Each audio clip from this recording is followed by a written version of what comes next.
काजल जब से कॉलेज में पढ़ने गए थे उसी समय से उसे चीनू से आंखें चार हो गई थी। दोनों के बीच प्यार इतना गहरा जा रहा था कि वे रोज छुट्टी के पहले या छुट्टी के बाद मिल ही लिया करते थे। वे क्लास में भी बैठकर बातें किया करते थे, एक दूसरे का ध्यान रखते थे। उन दोनों के हाव भाव को देखकर कॉलेज के दूसरे छात्र भी इस बारे में जान चुके थे। चीनू और काजल ने एक दूसरे के साथ जीने मरने की कस्में भी खा ली थी, पर लोक लाज के डर से वे दोनों अपने माता पिता को इस बारे में नहीं बता रहे थे। यही सिलसिला चलता रहा कि काजल के पिता ने उसकी शादी वीरेंद्र नाम के लड़के से तय कर दी।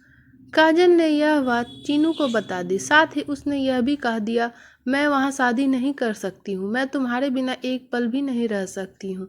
पर माता पिता के सामने मेरा मुंह नहीं खुल पाता, ऐसा लगता है कि वो क्या सोचेंगे, गांव घर के लोग क्या कहेंगे। पर इतना तय है कि शादी के बाद मैं वीरेंद्र को अपना प्यार नहीं दे सकूंगी, मैं ससुराल में नहीं रह पाऊंगी। चीनू इस खबर को सुन काफी बेचैन होने लगा। उसे लग रहा था कि अगर काजल विरोध नहीं करेगी तो शादी के बाद ससुराल चली जाएगी तो हो सकता है कि धीरे धीरे उसका मन भी बदल जाएगा।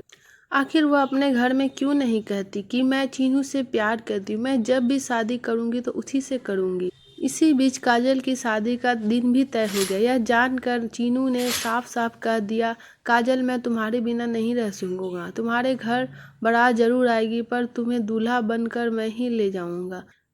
चीनू जो कह रहा था वह शायद काजल को भी अच्छी तरह समझ नहीं आ रहा था कि आखिर यह सब होगा कैसे। काजल के घर बारात भी आ गई थी, जो होता है वह सब कुछ हो गया था। फेरे के लिए दूल्हे को आंगन में आने के लिए बुलावा भी चला गया था। दूल्हे आने वाले थे, तभी एक सजी धजी गाड़ी काजल के दरवाजे पर आकर रुक गए, जिसमें दूल्हे के रूप में चीनू निकला। उसने वहां मौजूद लोगों से साफ साफ कह दिया, काजल का असली दूल्हा मैं हूँ, मैं काजल से कई सालों से प्यार करता, काजल भी सिर्फ मुझसे ही प्यार करती, उसकी जबरन दूसरी शादी कराई जा रही है, मैं यह कभी नहीं होने दूंगा। यह सुनकर सभी लोग चौंक गए। काजल के पिता के होश उड़ गए। काजल के पिता ने हाथ जोड़कर बोला, बेटा हमारी इज्जत का सवाल है, तुम ऐसा मत करो। चीनू मानने के लिए तैयार ही नहीं था। वह कुछ बारात वाले भी आ गए थे। चीनू दरवाजे पर ही बैठ गया और बोला, जब तक काजल को मेरे साथ विदा नहीं करोगे तब तक मैं यहाँ भूखा प्यासा बैठा रहूंगा। इस मामले की पुलिस को खबर गई।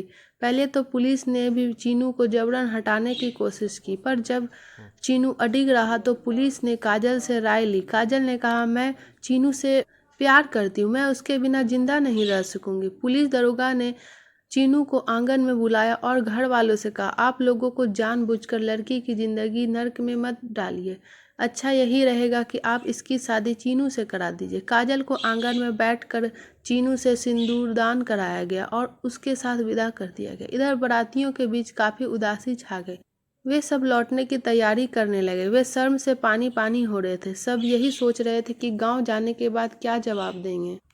उसी बीच एक लड़की के पिता राघवेंद्र ने वहां पहुंचा और उन्होंने लड़के के पिता से कहा, भाई साहब एक बात बोलूं, बारात को बिना दुल्हन के लौटे देखकर मुझे काफी बुरा लग रहा है। मेरी भी एक बेटी है जो बीए में पढ़ रही है, अगर पसंद आ जाए तो आप उसे अपने घर के दुल्हन बना सकते हैं, यह बगल का घर मेरा ही है। लड़के के पिता ने हामी भर दी। उन्होंने बाराती को घर ले जाकर अपनी बेटी सुंजना को दिखाया। वह काफी खूबसूरत। कुछ ही देर में दूल्हे वीरेंद्र को आंगन में बुलाया गया। सारे रस्मों रिवाजों के साथ सिंदूरदान किया गया और नई दुल्हन को लेकर बारात वापस लौट गई।